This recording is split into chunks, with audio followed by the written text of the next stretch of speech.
Hello viewers, আসসালামু আলাইকুম। আপনারা কেমন আছেন? আশা করি অনেক ভালো আছেন। আজকে আমি বাবার বাড়ি চলে আসছি। এটা হলো আমার আন্টিকে লাউ গাছ। দেখেন অনেক লাউ ধরছে,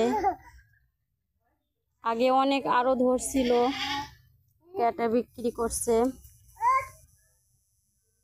আপনারাও জায়গা পড়ে থাকলে সাইডে লাউ গাছ লাগাইতে পারেন।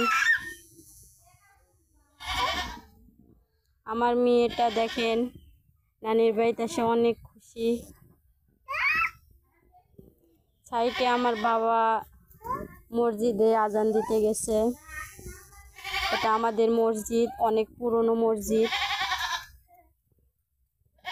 এটা হলো কাঠখইর বাজার। সাইডে এই গ্রামটি ভুতুলিয়া।